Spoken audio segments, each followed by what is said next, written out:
back at the Autobahn, and let's see how we're getting on with the Jaguar V12 project.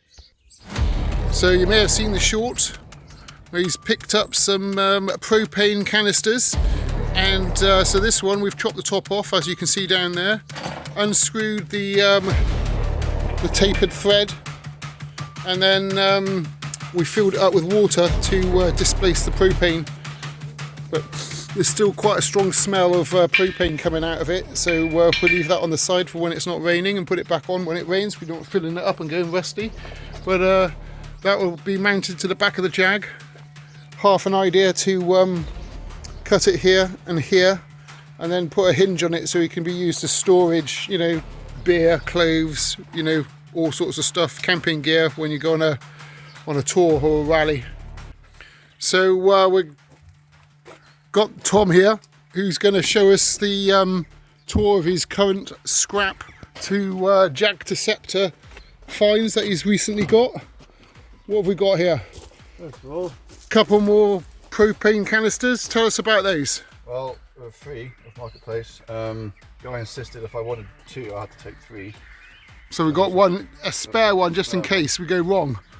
So that's going to be the fuel tanks, and then we've got mild steel, which is cold pressed 9mm mild steel, which is really expensive. But I managed to buy a steel cabinet, about this high, this wide. We've got a sheet here, the back of the cupboard. We've got the side panels here. It was held together with pop rivets, so I drilled them and then hammered them out. And then we've got, yeah. So it's going to be like for the nose cone and rebuilding the front wings.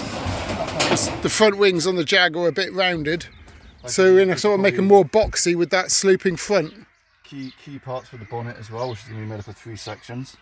But yeah, make sure you got about the equivalent of spending, I don't know, 250 quid on mild sheet steel online in a 30 quid cabinet. Excellent. Bargain. Fuel canisters. Oh yeah.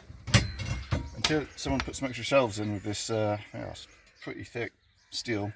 Yeah, angle iron. Yeah. Which will come in handy. That will come in handy for going. You've got to get a second vise, and then you can put that in the second vise, and then you can bend your steel. Put some curves in it. And then I've got pretty much all the box steel I need. This stuff's really easy to get hold of. You can find it lying on the side of the road all over the place. People just seem to throw them away. So yeah, I did my bit for the community, did a bit of recycling and collected them. So yeah, that's going to do all the box and framing. And then for the interior, spoilers and everything, a lot of this box steel comes with this bit of types of plastic stuck to it. Oh right, yeah, this black plastic, yeah. Yeah. Nothing written on it, yeah. No, and you can bend it and mould it and use that to do spoilers. Headlights. Interior of the headlights. Interior of the headlights, yeah. Okay, lovely. There's the frame of the front of the cupboard. Oh yeah. You can see like what size the cupboard was, but that deep as well. Oh gosh, yeah, quite a lot of steel then. So I've got 2 side panels that big. So a ½ metre by 2 metres times 2, and then by, yeah, so you got a couple of metres, you know, yeah. 4 or 5 metres squared of mild steel for 30 quid. Yeah. It's all hidden down here. Yeah, so that's us. I've got my materials all sorted. Right, let's go and check out the Autobahn. Yeah. Right, the Jaguar in the Autobahn. So we removed the bonnet last night to gain access, as well as removing the fan. The fan's just down there under the bar stool. Yeah, it's quite late night. Yeah, a few beers. Oh, you've cleared up your beer cans. Yeah. Okay. Oh, coffee everywhere. Okay, we're good. So this is the morning after the night before. How many beers Darcy had last night? Oh yeah, after I had a few beers, I thought we got on the projector, madmax 2, and we paused it on the bomb underneath the car booby trap device, and this is what I've come up with the stuff that was lying around. We need a bit more fettling, but you know, this is pretty much it. Okay, so we took the fan off. I'll explain why. Yep. Last time I rotated the engine to TDC, top dead centre. I did it from underneath and with a winch, and it was a pain in the butt. I couldn't do it before because the fan was in the way.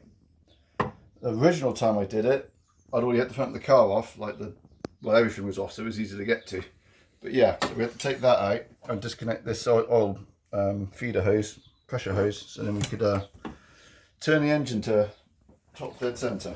And then when it was on top dead centre, we checked the piston 1, coil 1, and yeah, that was up, and so A1 was up, B1 was down, and then we checked the rotor arm, and the rotor arm was pointing to A1. So rotor arm pointing to A1. Didn't we have a problem before where it was pointing the 180 degrees the wrong way? For some reason, last time I did it, it was 180 degrees out, but nothing was working. So we did TDC again, checked the rotor arm, and somehow this time it was actually in the right place. So it's not 180 degrees out. These things happen. That's why it's worth double, triple, quadruple checking everything. So then rotor arm's pointing to A1, piston 1, spark 1, cranked on A1, top dead centre of the timing plate. So now we know that the crank, the rotor and the pistons are timed properly. That's what last night was. The coil was wired up back to front. We had the polarity modelled up, didn't we? So we changed that. Yeah, so it was wired up. We had positive and negative back to front. That was one of the first things ever refitted on the car, was the coil. Got that back to front. So we sorted that out, but then this Jag has got a secondary coil. So the secondary coil was wired up back to front as well. Because the top, well, it wasn't, but the top one's back to front. So now that polarity is correct on that, polarity is correct on this, and the wiring's correct on this. But then we rebuilt the Lucas AB14. Took apart the ignition amplifier, rewired everything. And this is the old one. That's the old one, we took it out. It doesn't look old, but it's a common failure point. Just take it out, put a new one in, didn't cost much. Sort of put more earths in as well, yeah, just to make sure that we haven't got an earthing issue. Yeah, earths everywhere. And there's another cable there, earth cable. We were getting massive voltage drops and cranking, so I earthed the starter motor to the body. I rewired the starter motor with solid cabling. I've earthed everything. Changed the injector plugs, so these are newer plugs. On a new injector loom. That was so new injector loom. The original injector loom failed, but that's quite common. Yeah, they're crispy after getting hot and cold for years and years. In the V, so. Oh, in the V, yeah. This is messy. It's meant to be clean, but we were taking it on and off all last night. But this will be done neatly. Is this where the air conditioning compressor went? Yeah. So that's that. So all the old cleaned wires. All that out. Here's an original wire that's sitting down that in was the something V. to do with the air compressor, but yeah, the wires lie down there, and after 40 years, they go all hot and cold. They go crispy, and they've. Okay. So we're still on ignition. We're getting voltage loss across the injector coil, across the coil. Well, that might have been something to do with the cross polarity. Yeah. But then we also whipped all the spark plugs out and checked the gaps on them, and they were slightly out, but not enough to warrant it not starting. But we could have had a cumulative effect, so we re-gapped all the spark plugs as well. So this is the bypass. This is direct from the battery with a 20 amp fuse in it. To make sure that if there's any weakness or drop of voltage between the engine bay and the battery, which there probably is somewhere with the old cabling, just means we're getting enough voltage and it doesn't drop below like 10 volts while cranking. Right. If that needs to be a permanent fix, we'll put a relay on that. So the point we got to last night, we basically flooded it, and so we haven't even tried to start it yet. So yeah, are we going to give it a crank? So we've got it timing right, get the voltage right, we check the spark plugs are right. I literally can't think of anything else that would stop it igniting. The only thing I can think of is that although we've changed the injector looms, if the injectors are, they might need refurbishing. But that's a maybe. Yeah, because the female sockets to the injectors, they fit, but they don't look the same as the originals, and they haven't got the little metal clips to hold them in. But Yeah, they don't clip in properly, so that might be a thing. I can't see it happening. So this is the original one. Look inside it. Right. Okay, so that's the same shape as the ones we've got, but this metal clip we don't have. But a lot of these had, well, there you go. They had breaks in the wire, hence we redone the wiring loom. And that's a modern one. I put black silicone sealing on it. That's what all that gunk is. That was just to hold it in, but the clip used to stick out like here, so I had to cut it off. But that's the same shape. It does fit, doesn't hold as well. Slightly different variation on the inside, but it's just 2 pins really, and it goes on fine.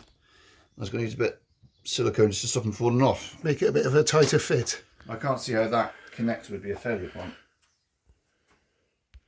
Push it on, make sure it's down.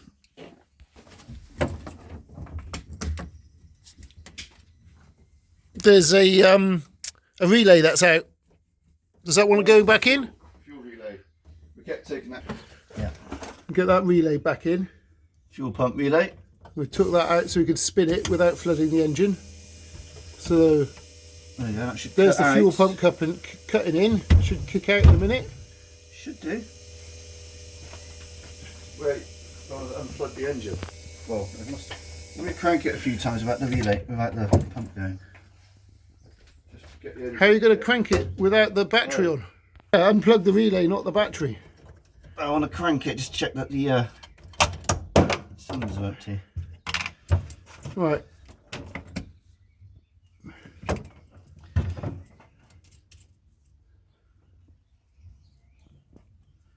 And that's the bypass wire to the ignition coil, to make sure it doesn't have a crusty wire feeding it not proper electricity.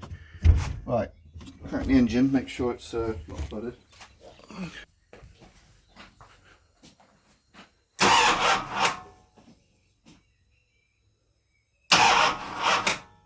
Yeah, still flooded.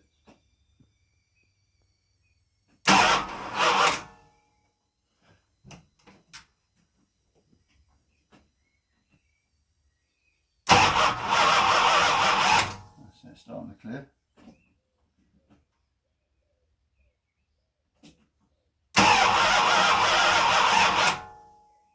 I got my bypass wire on. Yeah. It's quite a strong smell of fuel. Yeah. Oh, yeah, that's working.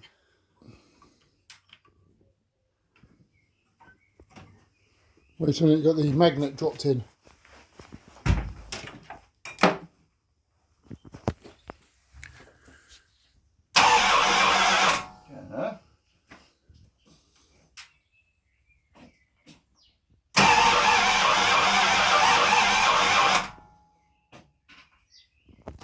Just cranking it with no fuel pump on.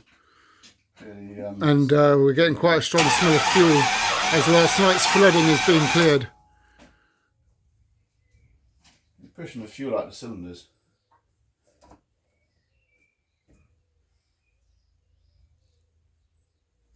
And again. Yeah.